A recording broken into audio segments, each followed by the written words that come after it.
So the most disturbing thing I saw clubbing in Tokyo though, there was this European girl, very pretty girl, looked like Anfisa from 90 Day Fiance, body proportions and all. She had on like this really short skirt, and guys kept like coming up and like talking, whispering in her ear and putting their hands up her skirt. And instead of being outraged, like, no, she's just like playful, like, no, no, no, no. And we're like, what is this? Yes, what is this? Huh?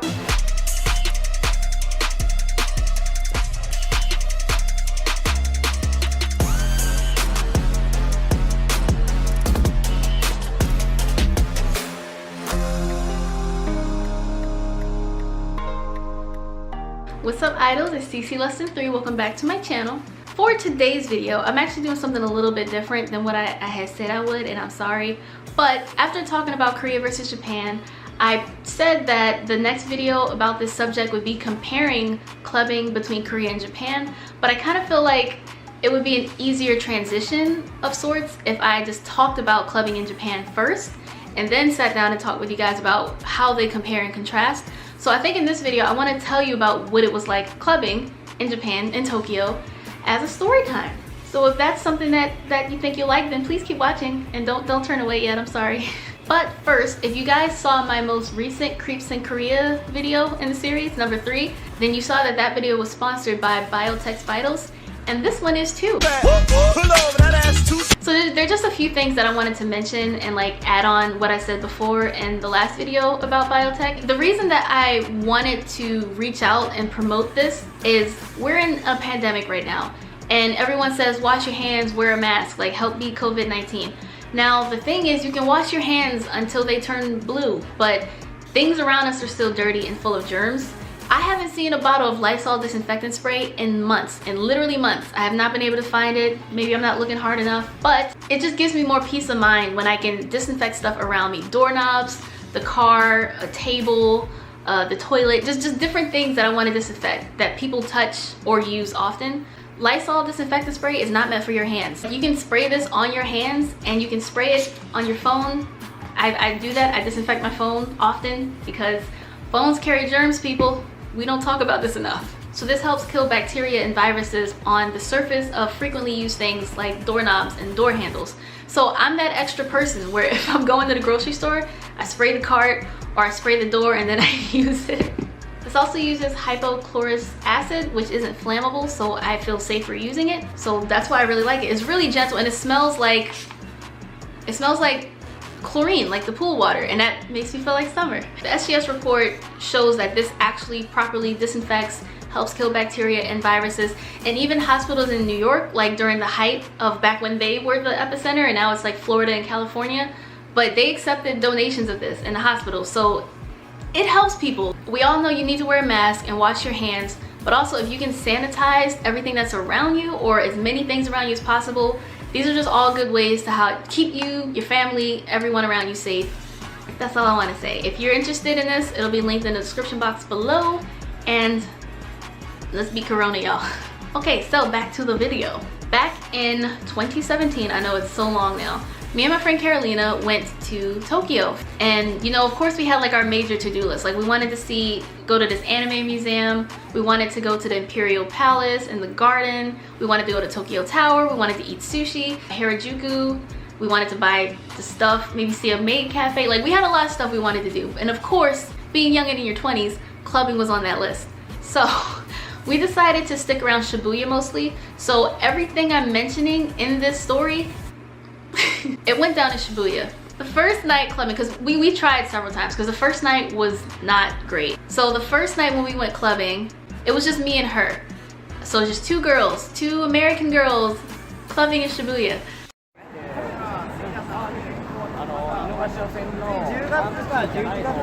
Me and her both like similar music, like we're not really fans of EDM.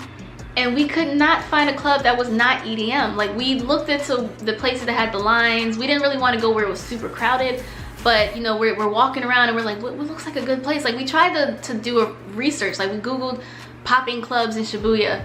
None of them really sounded like we would like it. So we're like, maybe we'll just go there and see if we vibe first. Like we're here all night, we got nothing to do.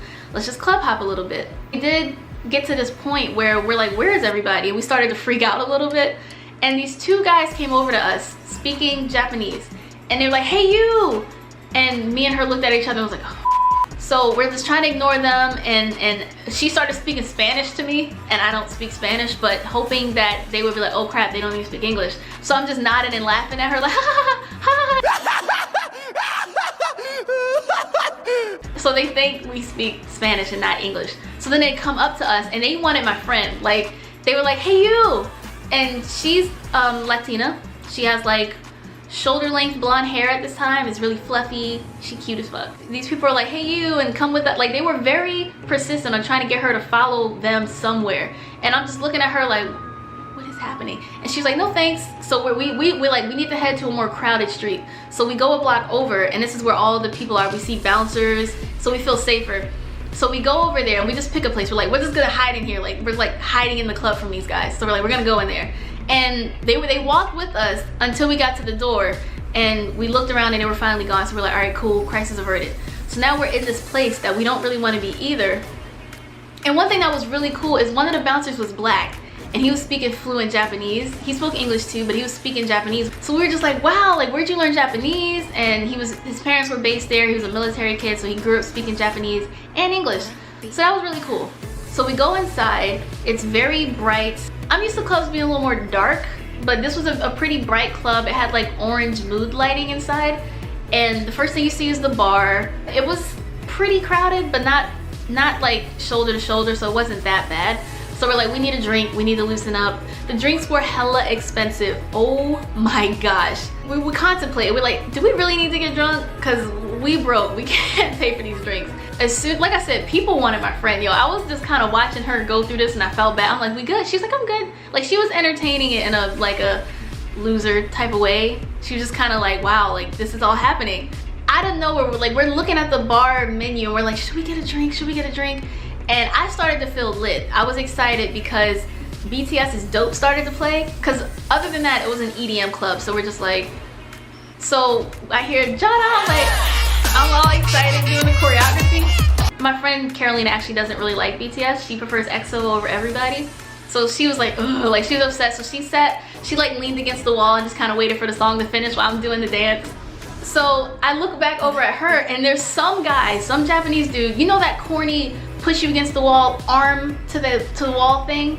So I'm assuming that's what happened to her, because I turned over and she's just looking at him like what is happening? And he's speaking Japanese, just going off at her. And he just got his arm up and he's just talking to her. And she's just like, so then I'm like, you good? She's like, and she refused to respond to him. So like after a while he just kind of he just calmly walked away. And she was like, what is Japan like? We had to be in this club for no more than like 15-20 minutes, because I had enough time to hear like 3 songs I didn't like and then BTS, and then this happened. So we decided to get a drink and we're like, we're gonna sip this slow so it lasts. After a while we had to go to the bathroom, and we were wondering why the line was so long, because there was only like 2 stalls in the girls' bathroom. We're just like, oh my gosh, this is taking forever, because drinks unfortunately go right through me. Like, it's in and it's out, and I gotta pee. It's really slow for people to come back out. So we finally get in and we see a girl kind of passed out blocking one of the stalls, and a friend trying to like wake her up, and she's a black girl speaking Japanese. And I was just like, we're oblivious to the situation. We're just like, oh my gosh, she's speaking Japanese, that's so cool. But she didn't speak any English, she only spoke Japanese. So that was very interesting. So we finally go to the bathroom, we come out, and this whole time we were kind of congregating around the bar. Like, we were like, should we leave?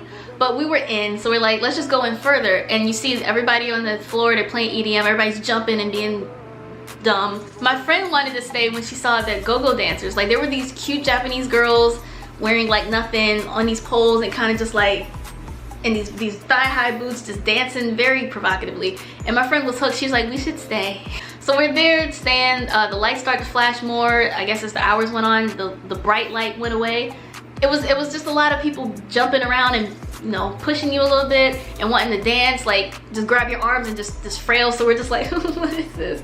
Oh my god. And after a while, that was actually the only club we went to the first night. We were like, you know what, because we stayed there way longer than we should have, but we wanted to catch the train ride back, and we didn't want to be tired the next day because we actually had a lot of plans the next day. So we're like, you know what, let's call it for the night. So yeah, the first club, aside from the corny wall thing and seeing so many cool black people speaking Japanese, Mostly uneventful. It was a lot of EDM. They played BTS, so I was so excited.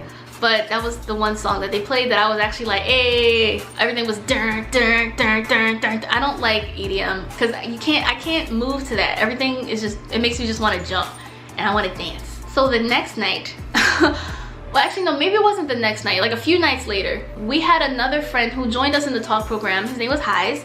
He was Filipino, but he spoke Japanese. So he was coming to Japan and we're like, yo, when you get here, we'll still be here, let's meet up. So we decided to go clubbing with a guy this time because we know guys are guy repellent. That's penis repellent right there. So we know there won't be any creeps trying to talk to us or follow us or anything like the first night. So me and Carolyn, we're still in Shibuya by the way, so me and Carolyn went to get something to eat and we waited for our friend Hais to come and meet us. So we're talking and we actually sat at this really cool like restaurant where like part of the table was outside and part of it was inside. It was nice and breezy at night. It was beautiful weather. And the streets are popping, you hear music coming out from the clubs, and we actually hear some hip hop for the first time since we've been in Tokyo. So we're like, where's that coming from? And we tried to like follow the music after my friend came. So we ate, we warmed up with some sake, and then we went to this first club that we found. And we heard all this music, so we go in, and immediately it's a different scene. You see, you see the Japanese guys with the twists and the braids, and I'm like, okay, this is that place. This is where we are. And the music, you know, it was actually Western music. J. Cole, Drake, Jay-Z, Kendrick Lamar, a lot of Kendrick Lamar, Future, a lot of those auto-tune rappers I don't really know anyway. So my friend was happy. She was like, hey, we found something I can twerk to. Like, she was happy. I wasn't really feeling it. I don't know, like it was actually quite empty. So that was nice. I like space because I want to be able to dance and, you know, not have people hovering. Nobody was smoking cigarettes in there, which was very refreshing. I'll tell y'all more about that with the Korean comparison video, but in this club in particular in Tokyo, there was no smoking inside.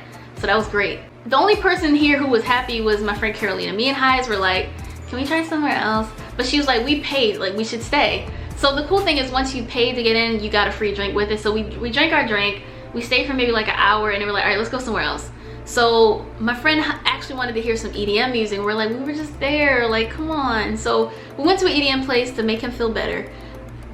I'm trying to build up to this last club story because the last club we went to was the wild one. I'm gonna make it work out well, I hope. So we went to a few EDM places. Like we pretty much tried to go to any place that was free. So we're just in and out, trying to follow the music and what sounds the best.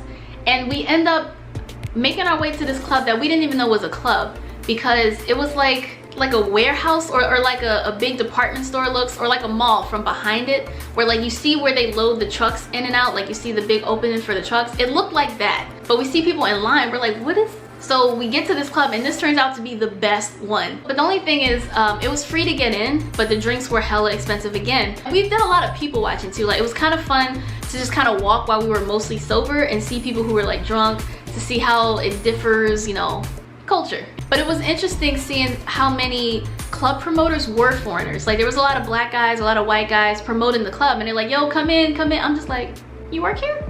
It was interesting. It was actually our last full day in Tokyo. It was the first full night. Like the next day, I actually left out before Carolina and Hais. So for me, my flight was the next day around like 2 p.m. or something. This was my last night and I was just like, I don't want to do too much. I don't want to do the most. I still gotta get on a plane tomorrow.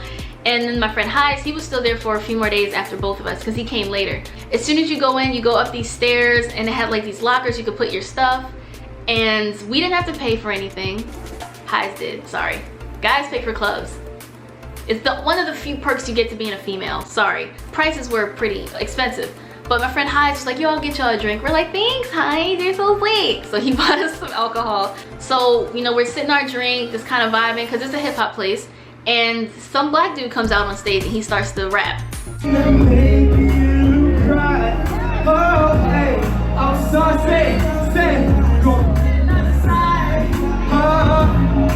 I didn't know who he was, but apparently a good amount of the Japanese people there did, because they're like singing along to the songs and we're like, who is he? Like maybe he was popular in Japan or something, or I don't know too many recent hip hop artists. Just a lot of it is auto-tune garbage to me, or mumble rap. I'm not a fan. After he performed though, that's when it started to get more crowded. He started to play Japanese rap, and I never heard Japanese rap before, so I had to record that too.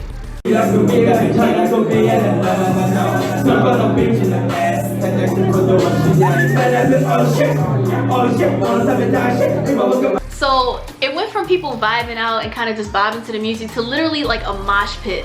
I'm just like, we're in the back by the wall, like what is happening?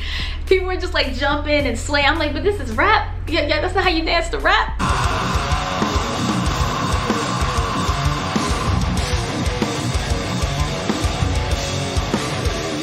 So it was crazy. We stayed here for the rest of the night and we're looking at the time and it's like 4 in the morning now. We're like, oh crap. I was like, I'm gonna be so tired tomorrow. This sucks. And our friend Highs did a really good job at keeping creeps away. Like whenever someone was looking at us, like trying to get close, he would put his arm around one of us. It worked great. So the most disturbing thing I saw clubbing in Tokyo though, there was this European girl, very, very pretty girl, looked like Anfisa from 90 Day Fiancé, body proportions and all. She had on like this really short skirt.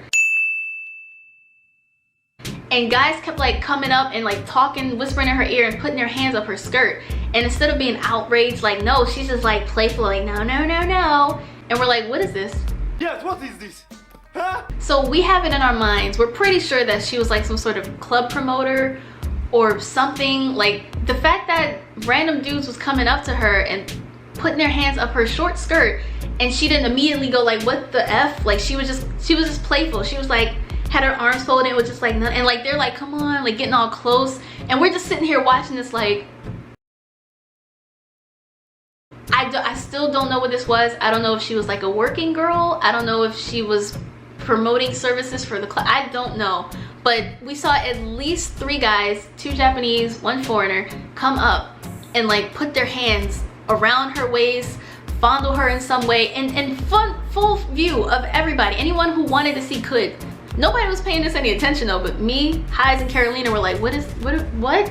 But guys kept coming around and putting their hands in stuff and around stuff, and we're just like, so that just happened.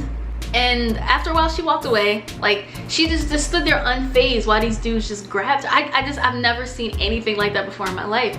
So yeah, for the most part, my friend Highs was able to keep creepy dudes away from us. Like, I can't even assume that all guys in the clubs are creeps. It's just in my experience, most of them are. So I prefer going clubbing with like guy friends if I had any guy friends.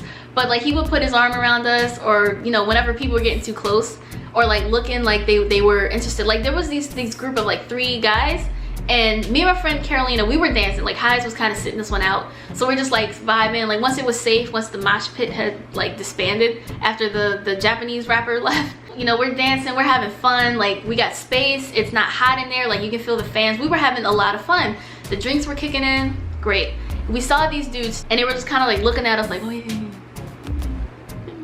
And my friend, I love Carolina, like she dances so like sensually and like sexually, and she's hot. Like she is hot.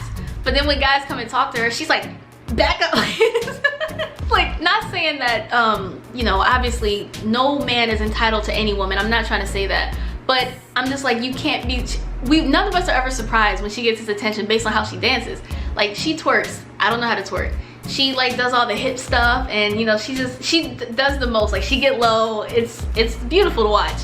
But like then she gets mad when guys come over and talk to her. I'm like, guys are pigs, you know? Not all. You can't be surprised that that keeps happening to you. So the minute a guy comes over, she's immediately disgusted, and it's hilarious.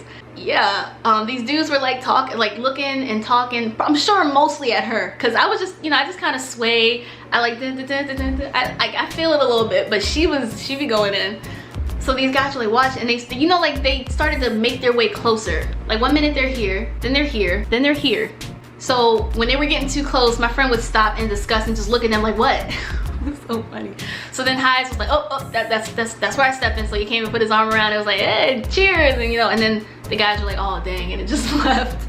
So yeah, the night, honestly, the second night was a lot more fun, way more eventful. Honestly, like I didn't really experience too much of the creepiness. We saw a girl getting it, but she didn't seem to mind it, which was more disturbing. We stayed there all night, and by the time we emerged from the depths of this club, it was light out. I'll trust nobody. Well, you can, because you're a guy. You have nothing to worry about. As a girl, the worst fucking. And me knowing I gotta catch a flight, I was like, I'm gonna get like 2 hours of sleep if I do this right. Like trying to do the math, I'm like, get like 2 hours and 31 minutes. So yeah, I had to fly out the next day and I actually woke up really sick. I'm not sure what happened, but I felt really, really sick. And I got on the plane back to Seoul, and the guest house I got in Seoul, I was bedridden for the next like 3 days after that. I don't know what happened. I felt very, very sick after about 3 days. And then I went to Gwangju with my friend. So yeah, that was, like I said, we only went clubbing twice. I can't really speculate too much on stories that people might have heard or scenarios. I can talk about what I experienced, what happened to me and my friend, and what we saw and felt. If you guys could like the video, comment, it helps the engagement. It helps me know what kind of content you guys want to see and want to know. That's one of the good functions of the likes and the comments, because it lets me know, is this right? Is this the type of thing I should be putting out? Should I stop doing this? Because I don't know what I'm doing. Like, newsflash, I don't know how I got this far. I don't know what I'm doing on YouTube. So leave a like if this is the type of video you like, and let me know in the comments how you feel. I hope this was entertaining in some way. And like I said, I just wanted to give a bit of this backstory before I did the clubbing in Seoul versus clubbing in Tokyo video, because when I go to Korea, it's not just in Seoul. I've gone clubbing in neighborhoods in Seoul, like Hongdae, Itaewon, Gangnam, other cities and towns like Incheon, Gwangju, Busan, Daegu, Gangneung. But then with Japan, it was only in the Shibuya neighborhood of Tokyo. So I don't want to generalize people or act like I know so much. But if you guys want to hear about my experiences, which it seems like you do, then I'm more than happy to talk about them. Thanks for watching. If you did, remember to like, comment, share, and subscribe, and I will see you guys next time. Annyeong.